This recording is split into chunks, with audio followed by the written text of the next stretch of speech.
Rev it up and welcome to Cars Yeah, show number 1702. Today, I'm back in Monterey. This is Cars Yeah, where you'll enjoy interviews with inspiring automotive enthusiasts.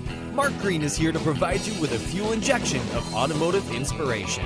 So get in, sit down, buckle up, and get ready for a wild ride here on Cars Yeah.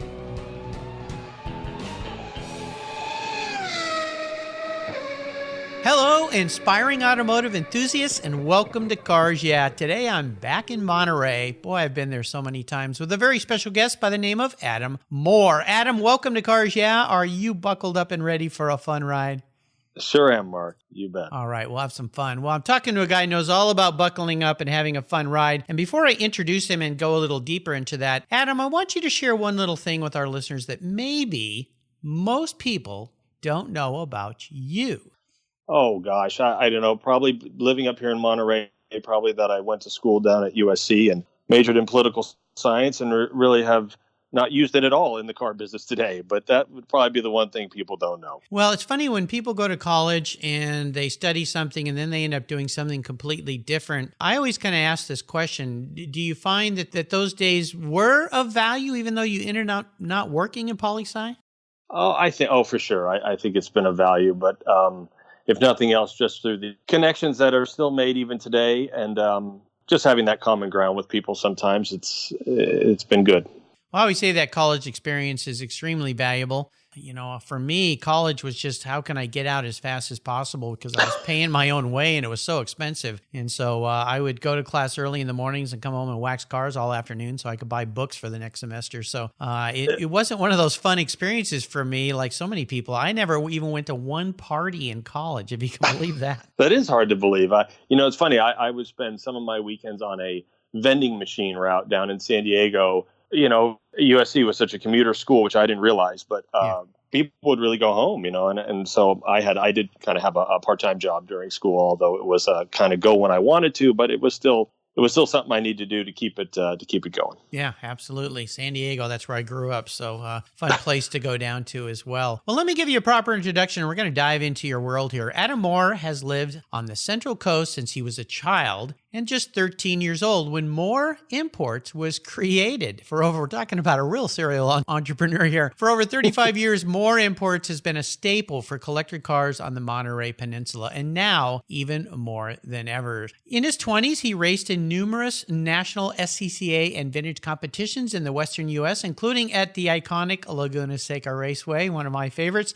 After graduating from USC, he started mapping a course for where he wanted to take Mohr Imports into the future. Today, it's he, his team, and his son, now an avid race fan as well, taking it all in, going for a ride and drive and other automotive events as Monterey area is known so well for. Been going there for 31 years to the Car Week. Of course, sadly, couldn't do that this year, but we'll come back next year bigger and better. And I've known about Mohr Imports for a long time. For those of us who go to Car Week every year, it's one of those places we all stop and have a little fun. We'll be back in just a minute to talk with Adam, but first a word from our valued sponsors. They make the show possible, so please give them a listen.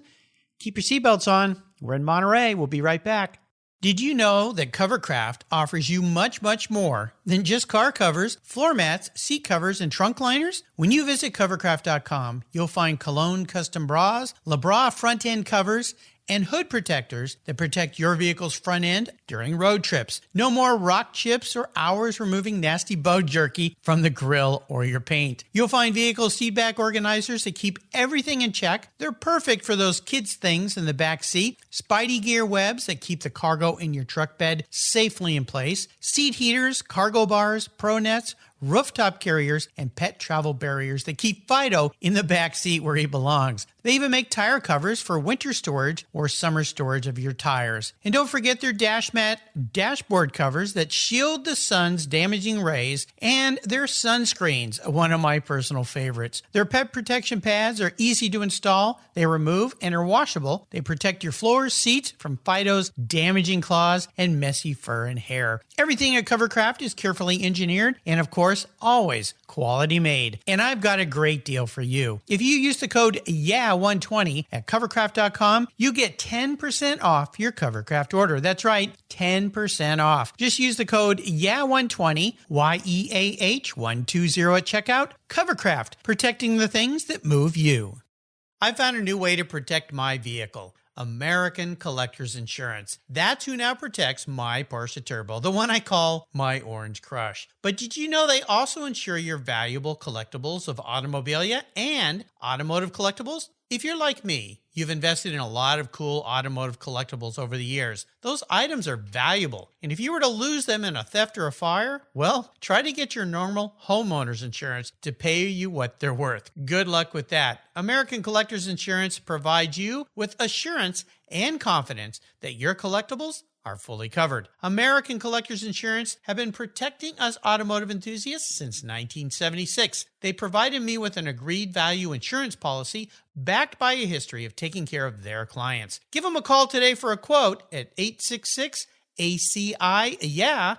That's 866-224-9324. And protect the ones you love. I did. American Collectors Insurance. Classic car and collectible insurance designed by collectors for collectors, just like you and me. All right, Adam, as we continue on this journey, I'm going to call your life. I would love for you to share a success quote or a mantra, some kind of saying that's been instrumental in what you've done with your life, wrapping your passion for cars into a career and a business. It's a nice way to get the inspirational tires turning a little bit here on cars. Yeah, I know you love to drive cool cars, so Adam, take the wheel. Well, I think watching, not that I'm even any comparison, but watching Senna through his career and on TV, his quote of "If you no longer go for a gap that exists, you are no longer a racing driver," I think is something you can use in life, whether you're on the track or just day to day. It's certainly something that I think has been good, and I think again, just watching him and stuff, and that fact that it came from him was always something that stuck out in my mind. You know, I'm a fellow Senna fan as well. And in fact, one of his quotes is on the back of my business card. The past is just data. I only see the future. Yeah, I didn't even set you up for that one, but you set me up for it. Yeah, I've loved him. And you know what I loved about him, and we'll chat about this in a second here, is his passion and also his go for it attitude. So tell me, when you think about your business, and we're going to dive into Mohr Imports a little deeper here, how have you utilized that great saying by that great racer in your business and how you've built it over the years? I think just whatever would come up, if you see a change that needs to come up, or if you need something that needs to pivot to something new, you always try to be open to it and trying to make something happen with what you have. And if the market is going a different way, you certainly try to move towards it, go for it, even if you think initially it's maybe out of reach. That would be, I guess, one way that I would certainly put it towards, other than, of course, being on a race circuit, but that really doesn't apply anymore. Not doing a whole lot of racing these days. Right. Busy with your work. Well, let's talk about that a little bit, because we obviously have all been faced with a tremendous challenge this year with this COVID. Yeah. You guys did some interesting things this year with your business. First and foremost, everybody in your family and your coworkers healthy and okay? Yeah, everyone is, Mark. Thanks. Yeah, it's been, we've really tried to stay home and stay, it's the redundancy is a killer, but it's kind of what it's taken these days. Yeah, it's what it's done to us. Well, let me talk about this pivot and this great Senna quote and how you've adjusted. And I alluded to something that you guys did this year. It was, I think, a little bit different with some of the cars you brought to market. So how have you pivoted and worked around what's going on where it's harder for people to come and see you and see their cars? Has your business really transformed this year to more of a virtual business, a lot like online auctions have? Yeah, it for sure has. It's I think we're just building off of a lot of hard work. We've been at it for 35 years. I certainly started around 94 or 95. And I think right then Windows, we were always online. I think kind of going back to, when Windows 95 was around and on up from there. But we are certainly focusing on curating cars for online auction. That has been the focus, and it's given us a good platform to kind of show our strengths. And sites, of course, like Bring a Trailer and others has been instrumental in making that happen. And I think in many ways, we were pushed towards that maybe back in 2017, 2018 with trying to put cars to a retail audience. I think we were kind of pushed that way towards online auction. And then as things developed, with 2020, it's really then become, I don't know, it's not the only way, but it certainly is the predominant way that people are buying and doing it from distance and not walking into showrooms. Yeah, not having to be around people. So tell the listeners here more about Mohr. Oh, I've been waiting to say that. I haven't used that before. Yeah, you'll get more at Mohr. See, I just came up with a new tagline for you. Mohr Imports. Yeah, and I'll tell listeners, Mohr is Mohr. Just you get the spelling right, but I'll put links to the website here when you go to a show notes page. But tell us about the type of vehicles that we can typically find. And I know of late, looking at some of the vehicles you've had, I've just lusted after. I'm like, I want that. Oh, that beautiful Austin Healey that you had, and the Porsches. Yep. I mean, those are cars near and dear to my heart, the 50s and 60s sports cars. But traditionally, is that what you've been all about there at your dealership? I would say so. It's certainly, I mean, in the mid 80s and late 80s when I really wasn't involved, my dad was, of course, involved and started the business. Then it was all Italian cars, Ferraris, of course, were the main focus when that market was going the way it was, crazy in those days. But I was only just kind of watching from the sidelines. And then we've kind of always just done collector cars. But I think the focus now from 2005 on has always been kind of Porsches has been the focus. And as online auctions have become kind of the way that we go with marketing, it's opened up to a lot of different things. And kind of what you see in this last year has really been a good spectrum of what we sell, whether it's, old Healey's or even the occasional muscle car. But I think if I look back over the last, 500 cars sold, I think about 250 of them would be Porsches. Wow. Okay. Well, that beautiful off-white ivory and light blue 56 100 Le Mans you had. Oh, I wanted that car. It is so beautiful. Porsches are, of course, my listeners know, my mark of choice. I know right now you've got an 86 Carrera Coupe that looks really, really beautiful. It's in a really rare color of ice gold metallic, which you don't really see too many that. And, of course, I see you sold it, the 59 convertible D. Dang, I missed that one, too. I'm just scrolling through here, but wait, I see that one sold too. Okay, well, there's some other cool stuff you have for sale here, and newer Porsches, a 2017. Oh, you sold that one too. Okay. We occasionally have some new here. Stuff. New stuff, Mark, but not. The 86 is kind of neat. Certainly the white gold, I guess. These colors that are popular today, right, must have been on dealers' lots in those days. If it wasn't red or white, perhaps, I don't know, then the dealer was probably dealer trading it to someone else. And but now you get these cars. We have a Viper Green 73, and I mean, I don't know. In those days, maybe that was a unique color in the 70s. I have no idea, but I'm assuming it wasn't very popular. But sure, today it certainly is what everyone loves to have. Ooh, a 73 in Viper Green. Okay, now you're talking my language. Oh, yeah, so many things to look at. It's so fun. You can find everything at Mohr Imports, Mohr Imports.com. You'll see what we're talking about. Pour yourself a long, tall drink and sit back and dream. Now, what has you excited considering what we've dealt with this year? And we've got to always be looking forward out as Senna said, the past is just data. I only see the future. So what has you excited and fired up about the business there in the future with Mohr Imports?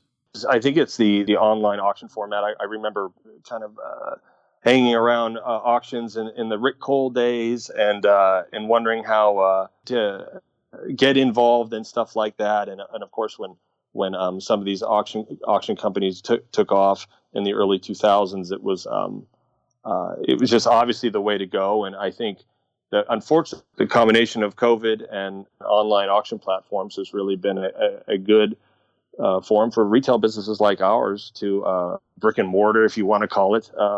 I feel like many times we're just a warehouse with an online presence is kind of what it turns into. Even though we have a showroom and we're on a main street, it seems to be kind of irrelevant because the online forum and auctions in particular has really been something that's kept it exciting for us, Mark, for sure. Have you seen, or do you have a sense, because we're still seeing cars move, we're still seeing cars sold, and we've seen, of course, records this year with very expensive cars, predominantly Ferraris, but other collector cars Yeah. being sold at auction. Two people that obviously sent somebody there or had somebody at the auction house or the dealer vet them for them, because people that are buying expensive cars like that don't just typically buy them from a picture on a website.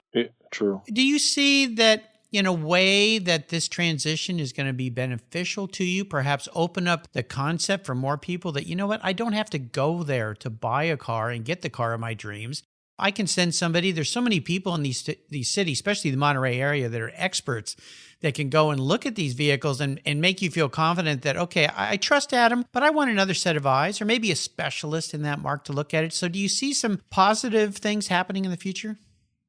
Yeah, I think it's kind of already taken off that way, where people are no longer having to say come down and put their own eyes on it. It's the technology has made it so, right? Where other than knowing how maybe a car smells when you open the door, I think you know. Just well, Google's working on that. Years. My son works there. They're working on smell-o-vision, for your phones and your devices, so that you can, Well, then there you go. Yeah, not only can you look at an old VW Bug, but when you open the door, it wafts out of that little vent, and you go, "Oh yeah, that's an old Bug. Yeah. I can smell that. That's an old Bug. Yeah, if I'm smelling a moldy, Yeah. moldy smell, I'm in the right place. Yeah.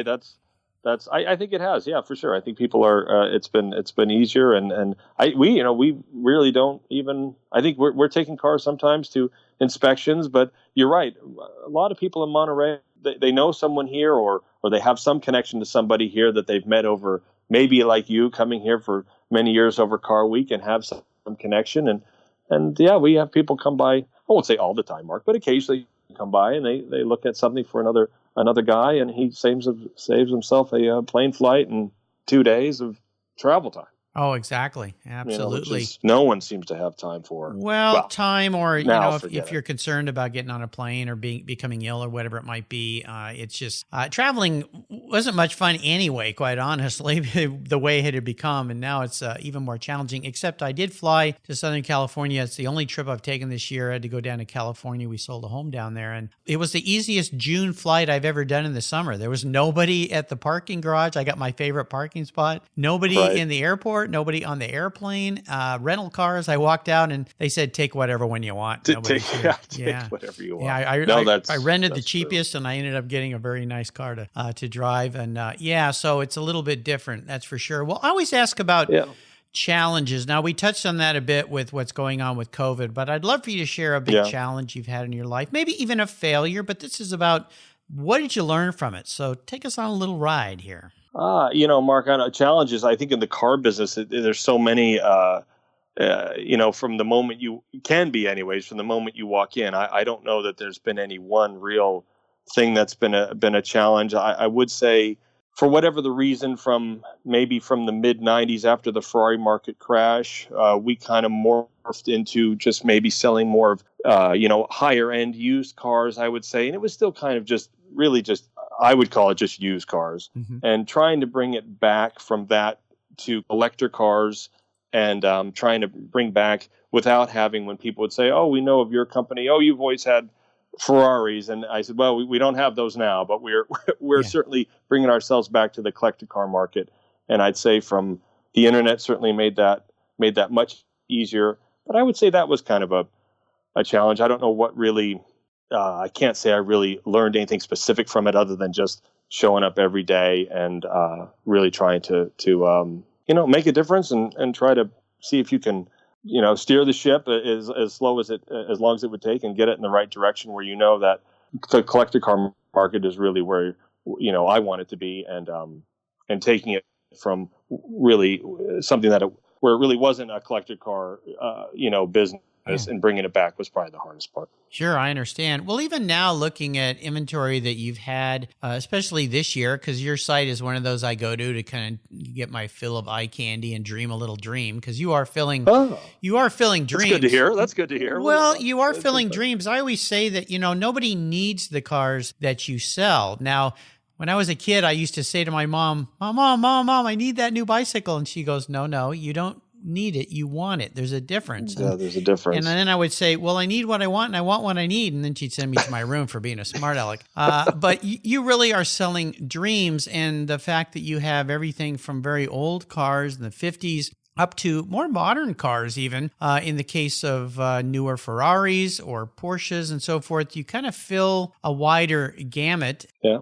There's some really cool, but I also like the fact that you have a lot of different pretty neat stuff. Even see Corvettes on there from time to time. Yeah, nice. occasionally. Yeah. Occasionally, yeah, no, for sure.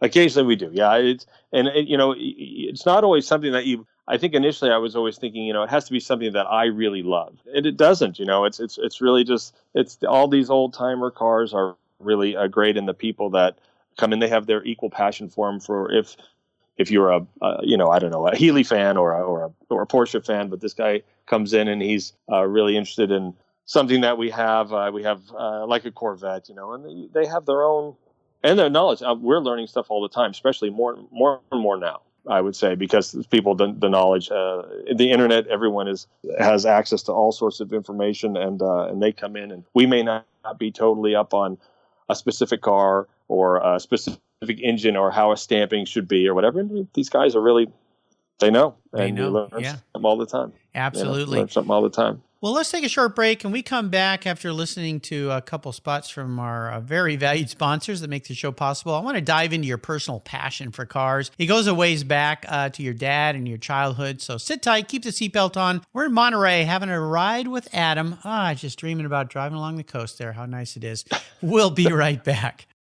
Let's step away from the conversation and talk about our charity of choice here at Cars Yeah, America's Automotive Trust. America's Automotive Trust is a group of like-minded nonprofits that are working together to preserve and promote car culture across the country. Together, they provide scholarships and grants to aspiring technicians and restoration artists. They provide youth education programs and bring communities together through auto-related events, car shows, and drives. Among these nonprofits is TechForce Foundation, a great organization dedicated to solving the technician shortage that threatens the transportation industry today. By providing career development resources and increasing awareness and enthusiasm for the tech profession, TechForce is bringing bright young students into the auto, diesel, aviation, marine, motorcycle, motorsports, and restoration worlds. To date, they've awarded more than $10 million in scholarships and grants to tech students. And in times like these,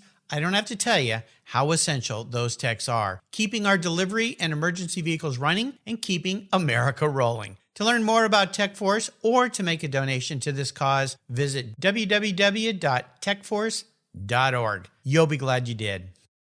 So what do you do after running a race team for 27 years with over 100 podiums, multiple Daytona wins, and a win at Le Mans? Well, if you're a racer and the Racers Group team owner Kevin Buckler, you found Adobe Road Winery. Located in Petaluma, California, he and his team have created a winning combination with the Racing Series, 4 ultra-premium red wine blends that are in a class of their own. Like racing, these wines comprise of art, precision, engineering, science, all wrapped in a whole lot of fun. You can choose from 4 blends titled Redline, Apex, Shift, and the 24. Today I'm going to talk about the 24. This wine earned 91 plus points from Robert Parker's Wine Advocate. It's a dark, spicy, and velvety blend with ripe blue and black fruits and very smooth tannins.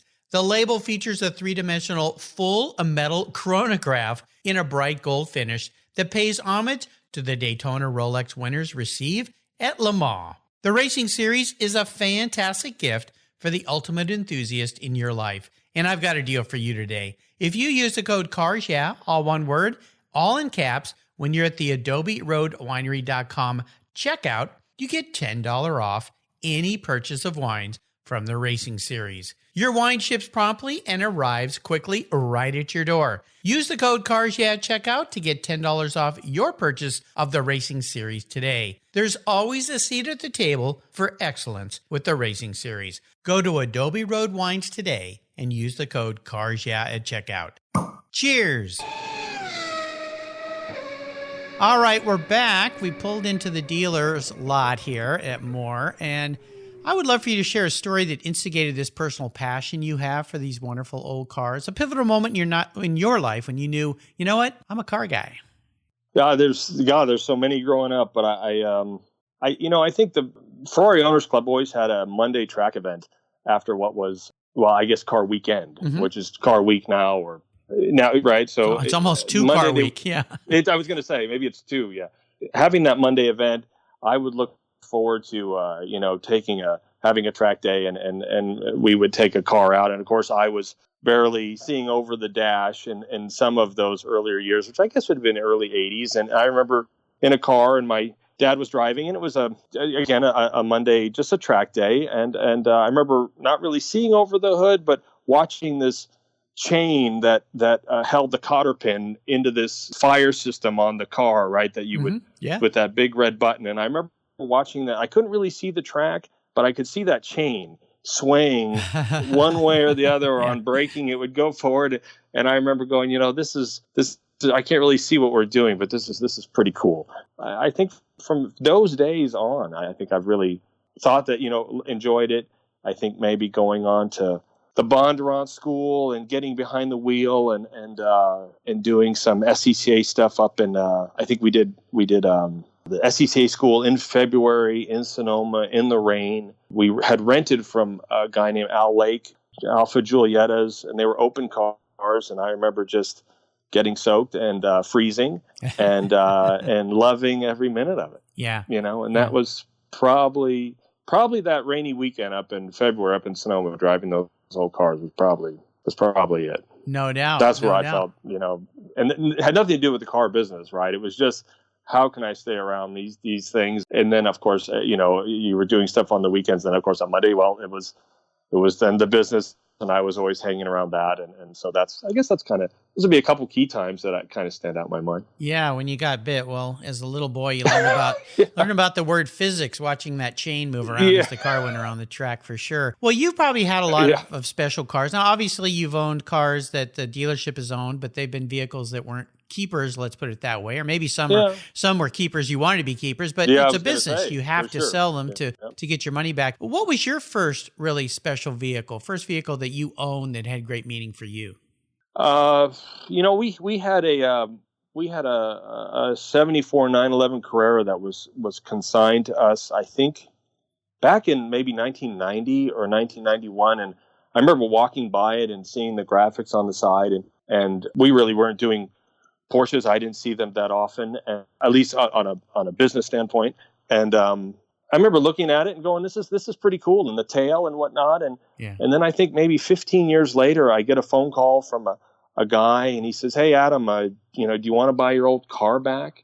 And I go, "Okay, what car?" Which and he goes, "This 74." And so I said, well, yeah, I'd love to. So I went up and we made a deal, and that car was probably the thing that was probably the first car that I bought not as a dealer, but maybe as trying to establish a collection. And that was maybe 17 years ago. What color was that Carrera? It was a color I really am not fond of, but on that car, I love it, and that's India red. Oh, okay. So or Guardsman red, So that's I guess that would probably be it. I don't know. It's wonderful car. It's been fun to own over the years, and I had no idea, Mark, about at the time Euro spec car versus US car. All I knew is that it looked cool and it reminded me. Was it a gray market Euro car, or was it a US? No, it was a US car, and I knew a little bit about it. I would watch some ads, maybe in Auto Week, and kind of see what was going on in those days. And someone every now and then would advertise a Euro car, and I really wasn't. At that point, I really wasn't dialed into the difference. I just said, this is something that looks pretty cool. Yeah. No, so I would say that would be it. Yeah, the Carreras are so iconic. And of course, the 73 is that coveted year. But the 74, 75, and 76, did they make the Carrera model in 74, 75, 76, and 77? I can't quite remember. I don't think so. No, I think it was 4 and 5. And I think in 76, you could get the Euro spec motor right in a 76. I think you could. And I think those are really, I think the production numbers are really low. Yeah. And 75, it has a little different tail and whatnot. But we've had a couple of MFI Carreras come through, and they were converted. One was converted to a race car in Japan, and then we brought it back here and sold to a client. He put it back to street. I think it's something to do with that tail on the 74 that always just brings you back to looking at what kind of started the whole Porsche mystique with the RS. Yeah, absolutely. Well, my first Porsche was a 74 911. It wasn't a Carrera, but that was the first one I saved up and bought. It was a car that had been restored, and drove that to work every day, and just loved that car.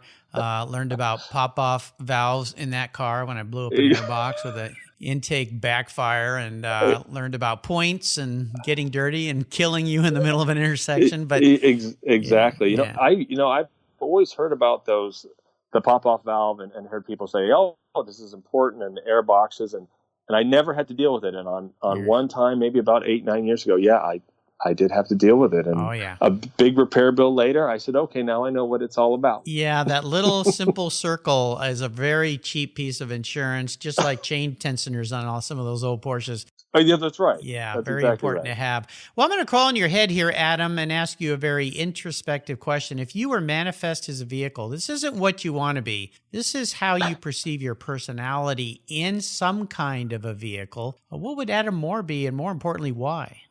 I don't know, being we're on the Porsche thread, I would say it would most likely be a 356. I think I certainly not going to set any land speed records. It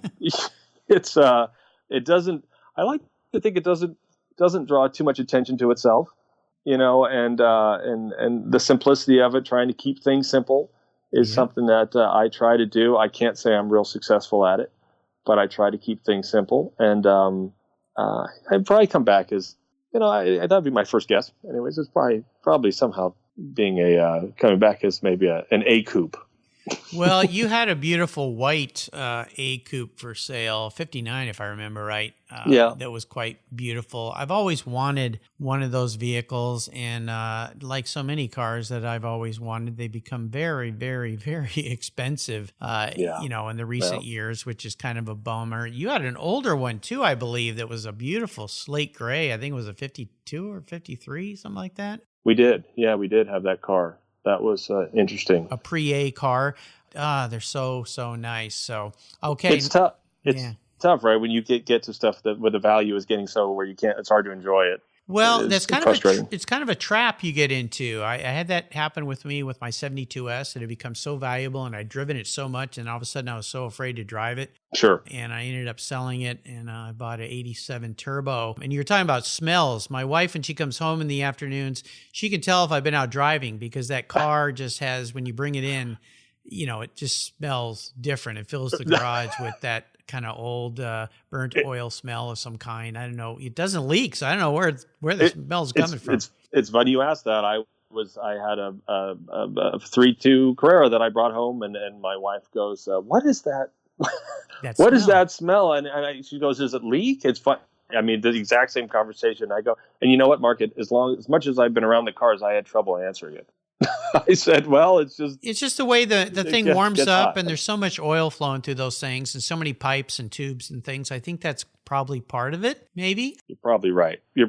Yeah, so there you go. Right. Well, we're entering the last lap. I'm going to fire off some questions here, get some quick blips of that 356 throttle. So here we go, as quiet as those are. Would you share one of your personal habits you think has contributed to your successes in your business over these years?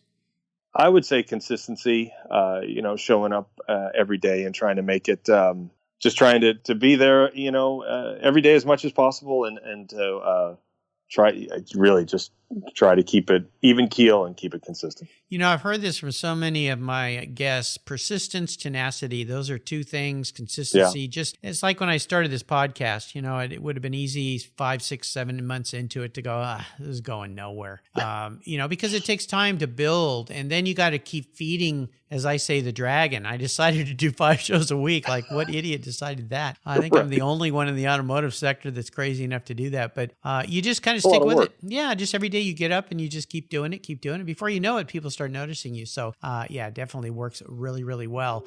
Now, how about if I could wave a magic wand and arrange for you to have a drink or a meal with anyone in the automotive sector, who would it be? Just living or deceased? That's a key part of this. Yeah, that is key. I was thinking of all sorts of names that might be kind of neat. But, I think today's time, I think Simon Kidston would probably be someone that I would enjoy sitting down with, because I think he's someone that's just entertaining, colorful, knowledgeable, seems to be living the dream as far as I can tell from social media, and living in Europe and doing the things the way he does just seems like he's got it all together. He's been a guest here on the show. He was, let's see, I'm trying to remember what number guest. I can't remember off the top of my head, but when you're up to 1,702 like you, it gets a little hard to remember all the numbers. But yeah, he's a great guy. Really liked having him on the show. He was wonderful to talk with. And definitely he's having some fun. Really, really cool person. I think so. Yeah, I think so. I think so. Absolutely. Now, I always ask people for automotive advice someone else has ever offered them. I will twist your question a little bit here. When it comes to selecting and buying dream vintage car, a classic car, even a maybe newer classic car, 80s or 90s or even newer, what's the best advice you can give a customer when they're going out there and trying to find something? Buy what you love.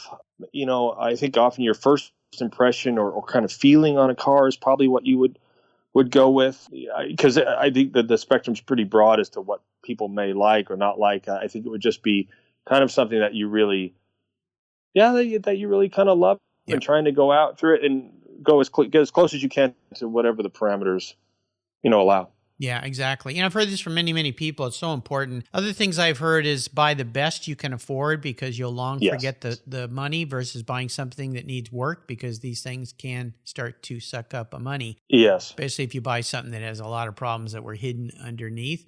And the other part of it is don't buy something thinking it's going to go up in value. True. If you do that and it doesn't, and the market does shift, we've seen that. You've seen it certainly over the course of your life. You can learn to hate your car if you're sitting there and look at it every day going, man, I wasted a lot of money on that thing. But if you buy what you love, it doesn't matter what the price is, because you're going to enjoy it. No, that's true. Yeah, that's true. As long as you don't overextend yourself in buying what you love. Of course. Right? Yeah, I think you're right. It's always when things when the market doesn't really go right, you look at it in the garage and you're happy to take it out on a drive. My dad used to always tell me that. He said, buy what you love, wait until you can afford it, and only pay cash, because if you can't pay cash for a toy, you can't afford it. Don't finance it. So that's always served me well, that parental guidance. Now, when it comes to resources, there's so many for us today. Is there one you'd like to share? Kind of a go-to you find yourself on quite often? Maybe it's a website or an app you use, or even a supplier or a person in your life. Not specifically. I think networking at Car Week in Monterey for people that are in the business that come down here every year. I think it's probably it is a flash in the pan, but I think it's that would probably be a great resource if it's available to you to just immerse yourself in it and get as much out of it as you can, which is harder and harder these days with the amount of people and amount of events. But it's a great way to just really jumpstart things or bring you up to speed. Yeah, networking, getting to know people. And of course, you can come to, there's a page on the Cars Hero website called the search button, and you can go and find 1,702 people now that you can become acquainted with that are experts in their fields. All those pages have ways to reach out to my past guests. So if you need some help, and I've had all sorts of people that go look into cars, experts on cars, sell cars, buy cars, work on cars, restore cars. So yeah, there's a whole resource center for you there on cars. Yeah. Now, is there a book that you've read that you'd like to share that you really enjoyed and learned a lot from?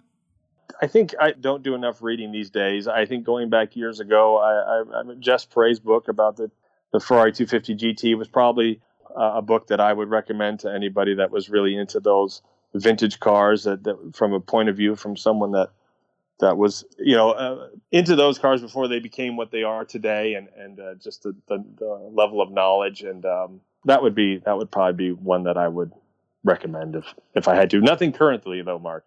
No problem. I'm not reading enough these days. That's a great book. I know. Well, I always tell people, if you don't have enough time, if you're doing chores, get audiobooks, and you can enjoy them that way. They're easy, and if you have a library card, you can get them sent right to your device for free. That's what my wife does. So utilize that. There you go. Yeah, utilize that little untapped piece of wealth, because a library card is free and those books are free, and she gets like 3 books a week. She's listening all the time. I think it's so she doesn't have to listen to me. She she has those earbuds in all the time. So, yeah, I think there's a you wonder what she's listening to. ulterior motive. Well, she devours books. She always has. I mean, she just reads like crazy. It's probably why she's so smart. All right, There we you are go. up to the checkered flag here, Adam. This could be a difficult question for you. Maybe not. I call it a bit of a doozy. I'm going to buy you a collector car today. Instead of you selling me one, I'm going to buy you one. But there are some rules to my game. One is it's the only cool collector car you can have. So it needs to tick a lot of boxes. I want you to drive it and enjoy it. You live in a perfect part of the country to do that. But here's a little kicker. Since you're a dealer, you can't sell it to buy a bunch of other cars with and make money. You're going to have to keep this car. You cannot let it go. So what am I going to park in your garage today?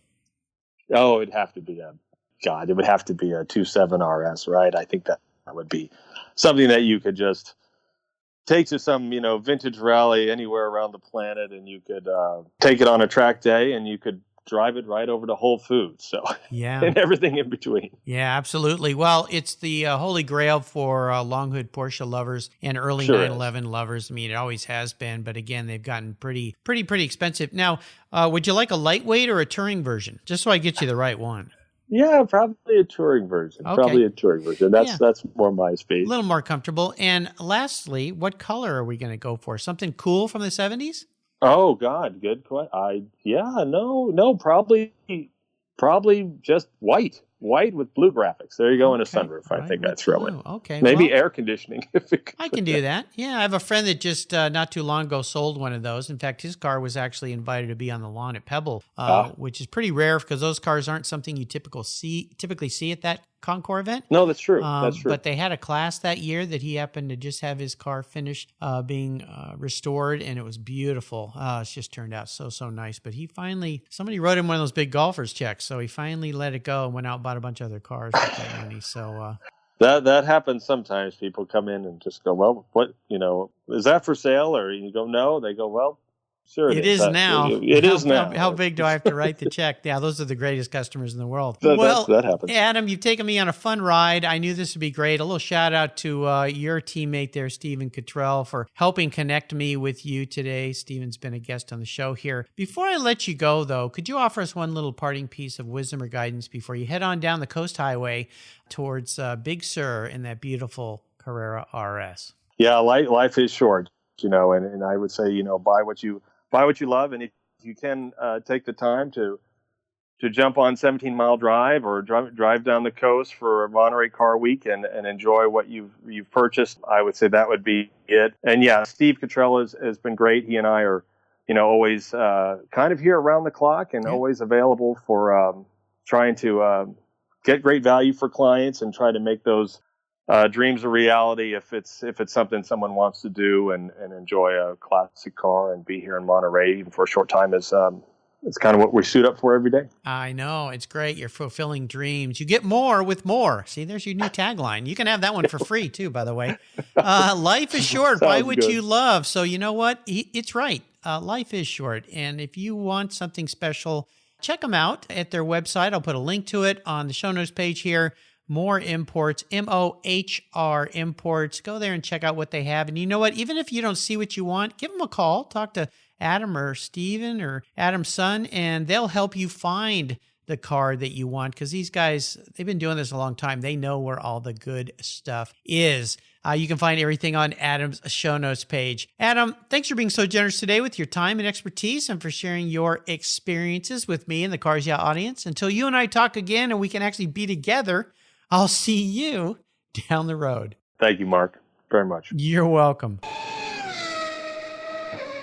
If you're listening to Cars Yeah, you've probably spent some time working on your favorite ride. But how confident are you working on your finances? You may be able to rebuild a fuel injection system, but can you decipher the details of a mutual fund? If you're like me, investments, insurance, annuities, budgeting, and other financial concepts may seem a bit daunting, but what if I told you there's a book that describes these subjects and more in an easy-to-read and a very humorous way? My friend Chris Kimball, CFP, a longtime sponsor and past guest here on Cars Yeah, has written that book, and it's titled The Saga of Ike and Penny, a couple's humorous journey through the confusing world of finance. It's a fun look at things you need to know, everything from investing to effective ways to get rid of credit card debt, and it's probably the only book on finance with a VMAX on the front cover and a classic Mini Cooper on the back. The book's available at Amazon for just $10, and this book will dramatically improve the direction of your financial future. I gave copies to each of my children. All securities are through Money Concepts Capital Corp. Christopher Kimball Financial Services is not affiliated with Money Concepts Capital Corp. Get your copy, The Saga of Ike and Penny, today.